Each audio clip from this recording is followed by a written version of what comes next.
அபிராமி முகத்தை பார்த்து தானே இன்னைக்கு பௌர்ணமின்னு சொன்னீங்க. அபிராமி பார்த்துக்கிடுவா அப்படின்னு சொன்னா, அப்ப அவரை விட அந்த அம்மாவுக்கு எவ்வளவு பன்மடங்கு ஒரு நம்பிக்கை இருந்திருக்கு பாருங்க. வீட்டை பொறுத்த வரைக்கும் கணவன் மட்டும் பக்தியா இருந்து பெண்களுக்கு பக்தி இல்லைன்னா ஒரு பிரயோஜனம் கிடையாது. பெண்களுக்கு பக்தி இருந்து கணவனுக்கு பக்தி இல்லாட்டாலும் பிள்ளைகளுக்கு சந்ததிகளுக்கு எந்த விதமான பிரயோஜனமும் இல்லை. ஏன்னா கணவன் கோயில் கோயிலா அலைஞ்சா புண்ணியம் யாருக்கு தெரியுமோ? நிறைய வீட்டில் கணவன் கோயில் கோயிலாக அலைஞ்ச உடனே பெண்கள்லாம் ரொம்ப சந்தோஷமா, நமக்கு அந்த பொறுப்பே இல்லைங்க, அவர் பழனி போயிடுறாரு, அவர் திருத்தணி போயிடுறாரு, குடும்பம் சேமமாக இருக்கும். இந்த தப்பு கணக்கு இன்னையோட மறந்துருங்க.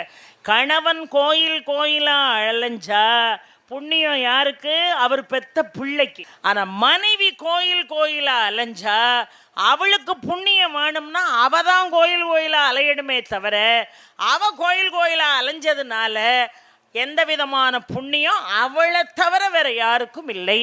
அதனால மனைவி என்ன செய்யணும்? அவளுக்காக சாமி கும்பிடணும், அவளுடைய சந்ததிகளுக்காக சாமி கும்பிடணும். அப்போ 4 உருண்டை அவளுக்கு கிடைச்சா ஒரு உருண்டை கணவனுக்கு கிடைக்கும், ஒரு 2 உருண்டை மகனுக்கோ மகளுக்கோ கிடைக்கும்.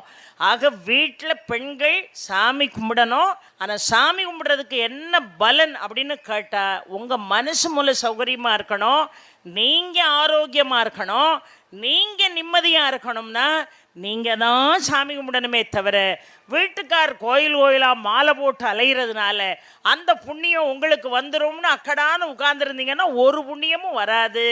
புண்ணியம் அவர்கள் ஆலயத்திற்கு அலைகின்ற காரணத்தினால் வருவது சந்ததிகளுக்கு. மகனுக்கு அந்த புண்ணியம் வரும், பேரனுக்கு அந்த புண்ணியம் வரும், பேத்திக்கு அந்த புண்ணியம் வரும்.